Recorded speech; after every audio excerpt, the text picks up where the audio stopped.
नमस्कार दोस्तों, स्वागत है एक बार फिर आपके अपने YouTube चैनल जीवा स्टडी पर। तो सीईटी जो है 10+2 लेवल यानी कि सीनियर सेकेंडरी लेवल की क्लास स्टार्ट करें और मैं वरिष्ठ अध्यापक मुकेश कुमार जांगड़ आपका स्वागत करता हूं। तो आज अपनी पहली क्लास है और कल से हर जो है दिन में 2 क्लासें आएंगी आपकी।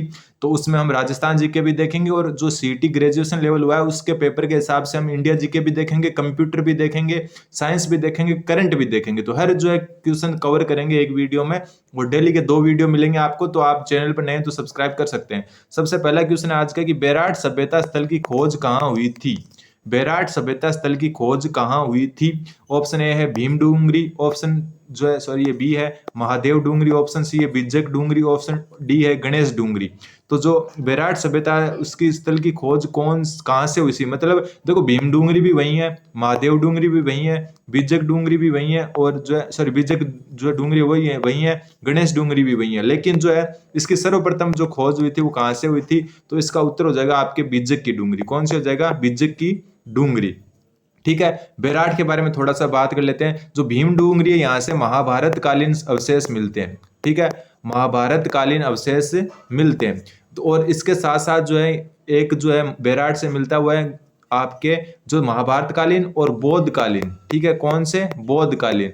तो और एक जो चीज मिलती है वो है सम्राट जो अशोक था उसके जो काल के सिक्के भी मिलते हैं। सम्राट अशोक के काल के सिक्के, ठीक है, अशोक के काल के सिक्के भी मिलते हैं। तो ये तीनों चीज मिलती है और ये क्वेश्चन जो है इस बार सीटी में आया था सिक्कों वाला। ठीक है, सम्राट अशोक के बारे में आया था। तो ध्यान रखना बेराट है उस स्थल की खोज कहां से हुई थी? बिजक डूंगरी से हुई थी। भीम डूंगरी भी वही है, महादेव डूंगरी भी वही है, लेकिन जो सर्वप्रथम खोजी गई थी वो बिजक की डूंगरी थी। और जो है भीम डूंगरी पर महाभारत कालीन अवशेष मिलते हैं, साथ में जो है बेराट में बौद्ध कालीन अवशेष मिलते हैं और सम्राट अशोक के काल के सिक्के भी इस डूंगरी पर मिलते हैं। ठीक है, इसके अलावा जो है बेराट के बारे में बता दूं मैं आपको। बेराट जो है मत्स्य जनपद था ना, पहले महाभारत काल में मत्स्य जनपद था। जनपद उसकी राजधानी थी कौन सी? विराटनगर। कौन सी राजधानी थी? विराटनगर। और वही विराटनगर आपका जो है वर्तमान में बेराट है। ठीक है, और ये जो है कौन से जिले में आता है? जयपुर जिले में। ध्यान रखना कौन से जिले में आता है? जयपुर जिले में। तो हर चीज डिटेल से बताऊंगा आपको, तो चैनल को सब्सक्राइब जरूर कर लें आप। और जो है जितने क्वेश्चन मैं करवाऊं उसमें से आपके कितने सही हो वो भी जरूर बताना। तो ये हो गया बेराट। अगला क्वेश्चन है, थोड़ा छोटा कर लेते हैं कि खिलौना बैलगाड़ी हवन कुंड, क्या क्या? खिलौना बैलगाड़ी हवन कुंड, लकड़ी की नाली और बेलनाकार मुहरे कौन से जो साक्ष्य हैं वो कहां से मिले? आहड़ से, कालीबंगा से, गणेश्वर से या बेराट से? ठीक है, बेराट के बारे में अपन ने जान लिया। तो अब बताओ जो खिलौना बैलगाड़ी है, हवन कुंड है, लकड़ी की नाली है और बेलनाकार मोहरे हैं, ये कहां से मिली है? तो ये मिली है कालीबंगा से। कहां से? कालीबंगा से। ठीक है, तो ध्यान रखना कालीबंगा से क्या क्या मिला है? खिलौना बैलगाड़ी मिली है, हवन कुंड मिला है, लकड़ी की नाली अगर पूछ ले तो भी कहां से मिली है? कालीबंगा से। बेलनाकार मोहरे भी कहां से मिली है? कालीबंगा से। और कालीबंगा कहां पर है? हनुमानगढ़ में। कहां पर है? हनुमानगढ़ में। और कौन सी नदी के किनारे? तो घग्गर नदी के किनारे। और ये जो है राजस्थान का एकमात्र हड़प्पा कालीन नगर है। कौन सा? हड़प्पा कालीन सभ्यता। हड़प्पा कालीन सभ्यता। हालांकि इसमें जो हड़प्पा से पहले की भी चीजें मिली है, लेकिन हड़प्पा कालीन सभ्यता कौन सी है? कालीबंगा। बाकी जो है आहड़, गणेश और बेराट जो है ये हड़प्पा कालीन नहीं है। तो हड़प्पा कालीन को हो गई कालीबंगा। और कालीबंगा कहां पर है? हनुमानगढ़ में। कौन सी नदी के किनारे? घग्गर नदी के। यहाँ से क्या मिला है? खिलौना बैलगाड़ी मिली है, हवन कुंड मिले हैं, लकड़ी की नाली मिली है, बेलनाकार मोहरे मिली है। ठीक है, और बात करें आहड़ की, तो आहड़ है आपका उदयपुर में। आहड़ कहां पर है? उदयपुर में। और बात करें गणेश्वर की, गणेश्वर है आपका सिक्कर, नीम का थाना में। ठीक है, सिक्कर पुराने जीके के हिसाब से और नीम का थाना नए जीके के हिसाब से। ठीक है, और ये कौन सी नदी के किनारे? गणेश्वर कांतली नदी के। ठीक है, कांतली नदी के। और एक जो है गणेश्वर के बारे में ध्यान रखना है कि इसको क्या कहते हैं? ताम्र जो है मतलब तांबा। ठीक है, ताम्र युगीन जो सभ्यता उसकी जननी, ताम्र युगित सभ्यता की, ताम्र युगीन सभ्यता की जननी किसको कहा जाता है? गणेश्वर को। और बेराट के बारे में अपन ने पहले से जान लिया। तो ये थोड़ा सा आपको ध्यान होना चाहिए। चैनल को सब्सक्राइब कर दें, जो भी देख रहे हैं चैनल को एक बार सब्सक्राइब जरूर करें। अगला क्वेश्चन है कालीबंगा सभ्यता की सर्वप्रथम जानकारी देने का श्रेय किसको जाता है? कालीबंगा सभ्यता की सर्वप्रथम जानकारी देने का श्रेय किसको जाता है? ऑप्शन ए है बीबी लाल, ऑप्शन बी है BK Thapar, option C Amalananda Ghosh, option D है एलपी टेसीटोरी। ठीक है, तो सबसे पहले जानकारी देने का श्रेय जाता है एलपी टेसीटोरी को। ठीक है, एलपी टेसीटोरी को सबसे पहले जो है जानकारी देने का जो है मतलब श्रेय जाता है, और इसने जो है यहाँ पर जो है इसको जो है रेलवे लाइन बिछाते टाइम देखा था। ठीक है, फिर बात करते हैं बीवी लाल और बीके थापड़ की। इन दोनों ने क्या किया था, यहाँ पर उत्खनन किया है। ठीक है, उत्खनन किया है, और उनसे पहले उत्खनन किसने किया है, खोजकर्ता के रूप में भी जाना जाता है। खोजकर्ता कौन है, खोजकर्ता कौन थे, खोजकर्ता अमलानंद घोष। बीबी लाल और बीके थापड़ यहाँ पर उत्खनन करते हैं, और जो एलपी टेसीटोरी है उन्होंने सर्वप्रथम सिर्फ जानकारी दी थी। खोजकर्ता कौन थे, अमलानंद घोष। अगला क्वेश्चन, अगला क्वेश्चन है किसने सिंध जो है किसने कालीबंगा को सिंधु घाटी साम्राज्य की तृतीय राजधानी बताया।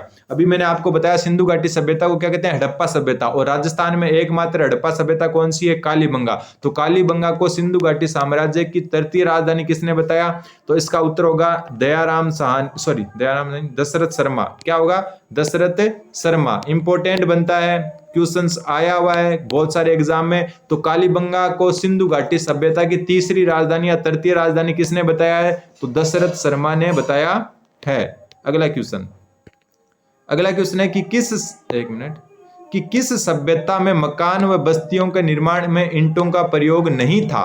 पूछा क्या है कि किस सभ्यता में जो है मतलब मकान और बस्तियों के निर्माण में ईंटों का प्रयोग नहीं था।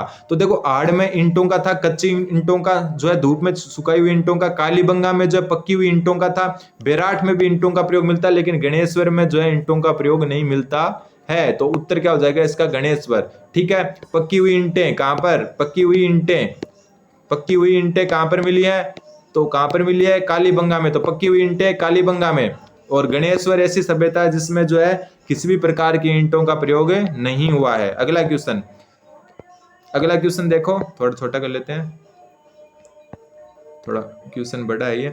अगला क्वेश्चन है कि दो मुंह वाला चूल्हा और बहुत प्रकार के बर्तनों के साथ सिलबट्टा, पैन, सिलबट्टा क्या होता है, जो अपन रखते हैं ना चटनी वगैरह बनाने के लिए, वह पैन निम्नलिखित में से किस स्थान की खुदाई से मिले हैं।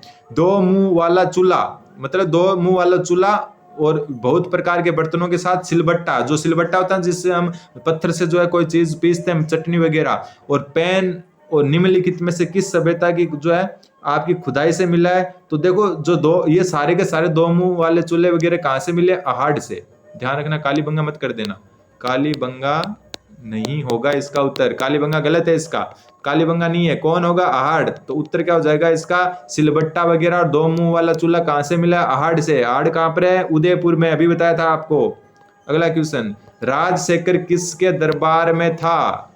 ये आ गया गुज्जर प्रतिहार का क्वेश्चन। राजशेखर किसके दरबार में था, तो राजशेखर किसके दरबार में था, जल्दी से कमेंट करें। तो ये था महेंद्रपाल प्रथम, किसके, महेंद्रपाल प्रथम। और महेंद्रपाल प्रथम को कहा जाता था रघुकुल चूड़ामणि। क्या कहा जाता था, रघुकुल चूड़ामणि। ठीक है, और जो मिहिर भोज है इसको कहा जाता था प्रभास, प्रभास के साथ इसको कहा जाता था आदिवरा। ये क्या है, गुज्जर प्रतिहार शासक थे।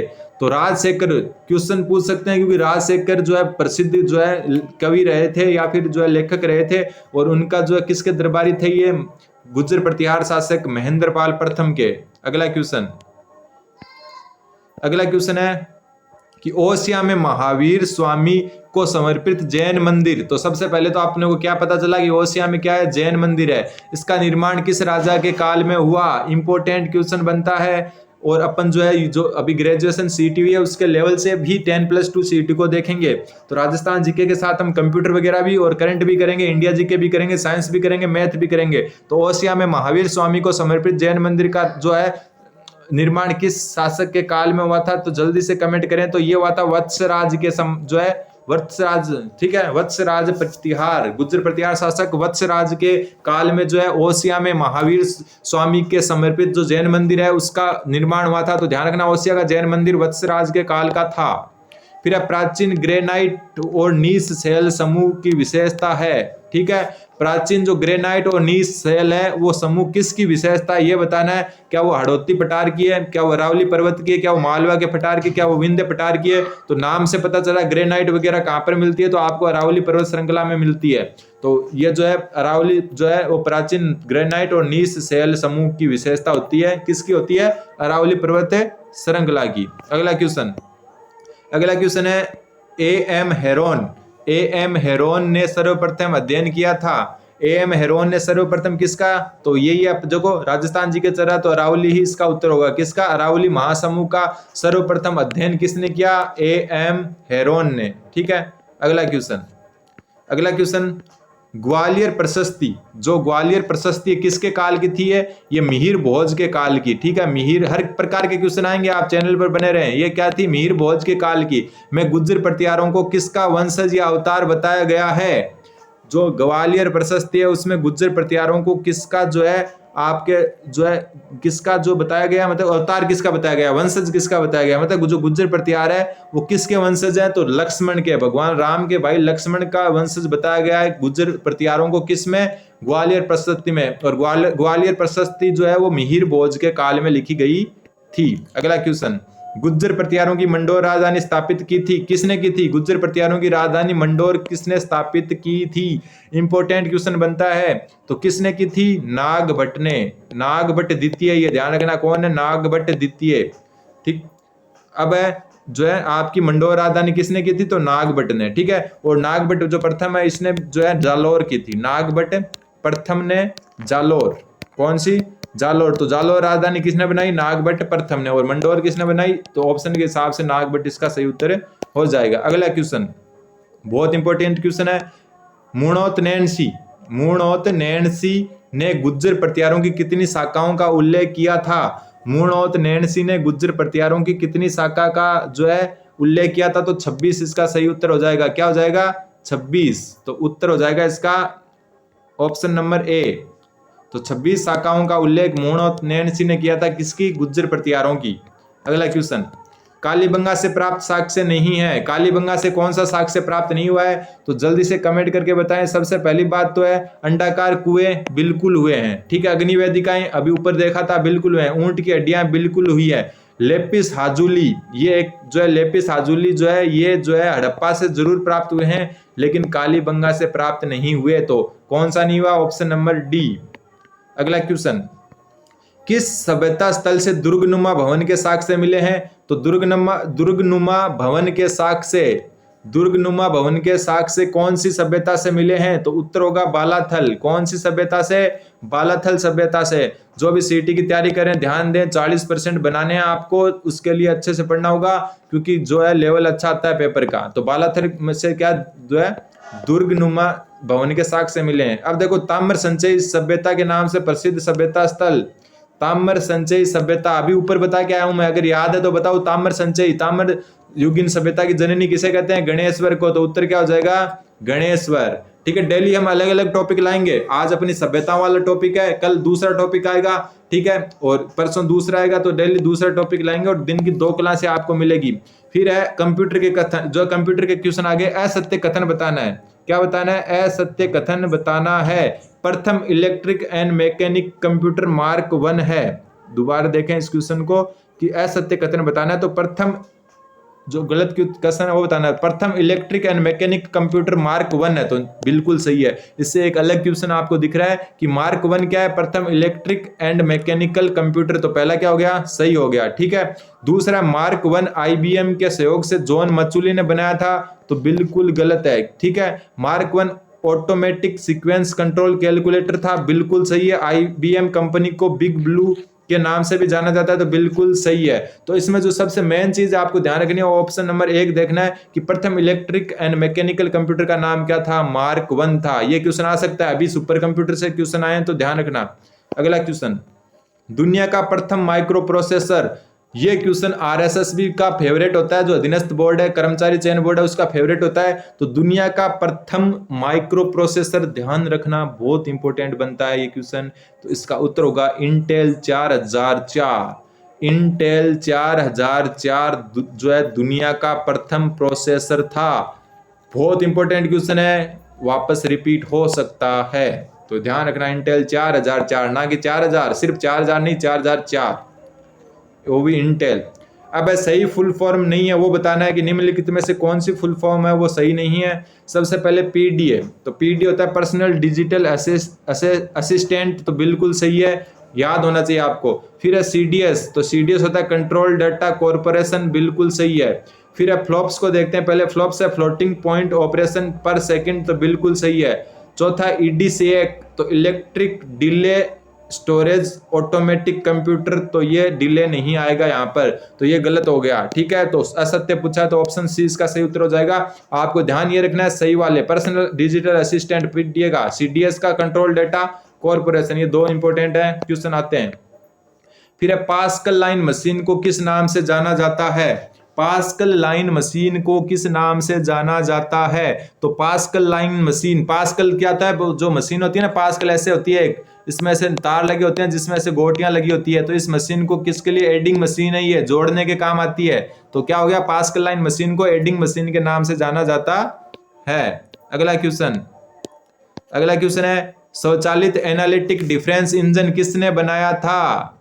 जो है स्वचालित एनालिटिक जो है डिफरेंस इंजन, स्वचालित एनालिटिक डिफरेंस इंजन किसने बनाया? तो ऑप्शन होगा चार्ल्स बेबेज। कंप्यूटर का जनक भी किसको कहा जाता है? कंप्यूटर का जनक, तो चार्ल्स बेबेज को कहा जाता है, कंप्यूटर का जनक कहा जाता है, और इन्होंने जो है स्वचालित एनालिटिक डिफरेंस इंजन बनाया था। अगला क्वेश्चन, करंट के क्वेश्चन आ गए कि मिस यूनिवर्स 2023 का खिताब सेलिस पलाइसियोस ने जीता है। सेलिस पलाइसियोस ने जीता है, वो कहाँ की है, कौन से देश की है? करंट जो है आपको पता ही है, इसमें वर्ल्ड का आता है, इंडिया का कहीं से भी पूछ लेते हैं। तो जो है आपकी जो है कौन है? सेलिस पलाइसियोस जो है, जिसने जो है आपका मिस यूनिवर्स 2023 का खिताब जीता, तो ये कहाँ की है? तो ये आपकी एल साल्वाडोर की। कहाँ की? एल साल्वाडोर की। अगला क्वेश्चन कि बेलान डी और अवार्ड 2023 से किसको सम्मानित किया गया? तो ये फुटबॉलर को दिया जाता है, तो ये होगा आपका मेसी, लियोनेल मेसी को। अगला क्वेश्चन, 54वें अंतरराष्ट्रीय फिल्म महोत्सव में सर्वश्रेष्ठ फिल्म का स्वर्ण मयूर पुरस्कार, 54वें अंतरराष्ट्रीय फिल्म महोत्सव में स्वर्ण मयूर पुरस्कार किसको दिया गया है? तो ये आपका दिया गया है एंडलेस बॉर्डर को। ठीक है, अगला क्वेश्चन है प्रधानमंत्री द्वारा PM PVTG विकास मिशन कहां से लॉन्च किया गया? इंपॉर्टेंट क्वेश्चन बनता है, प्रधानमंत्री द्वारा PM PVTG विकास मिशन कहां से किया गया? तो खूंटी झारखंड से। बहुत इंपॉर्टेंट बनता है ये क्वेश्चन। ठीक है, क्वेश्चन क्या है? प्रधानमंत्री द्वारा PM PVTG विकास मिशन कहां से? खूंटी झारखंड से। फिर राजस्थान विधानसभा 2023 के चुनाव में सर्वाधिक मतदान किस विधानसभा में हुआ? करंट के टाइप क्वेश्चन है, तो कुशलगढ़ विधानसभा में सर्वाधिक मतदान हुआ। सबसे कम कहां हुआ वो बता देता हूं मैं आपको, सबसे कम कहां हुआ? तो सबसे कम हुआ आहोर विधानसभा में। कौन सी विधानसभा? आहोर विधानसभा। और सबसे ज्यादा कुशलगढ़ विधानसभा। कुशलगढ़ कहां पर है बताओ जल्दी से। और आज का लास्ट क्वेश्चन है 48वें काका हाथरसी पुरस्कार से किसको सम्मानित किया गया? तो 48वें काका हाथरसी अवार्ड से शैलेश लोढ़ा को सम्मानित किया गया। राजस्थान से रिलेटेड हैं, तो 48वें काका हाथरसी पुरस्कार से शैलेश लोढ़ा को। तो देखो आपने देखा करंट भी आ गया, हिस्ट्री भी आ गई, ठीक है, और आपके जो है साथ साथ में राजस्थान वगैरह सबका करंट आ गया, कंप्यूटर भी आ गया। तो ऐसे ही हम क्लासें लेंगे, और चैनल पर अगर आप नए हैं तो चैनल को सब्सक्राइब कर सकते हो। धन्यवाद, बन रहे हैं जीवा स्टडी।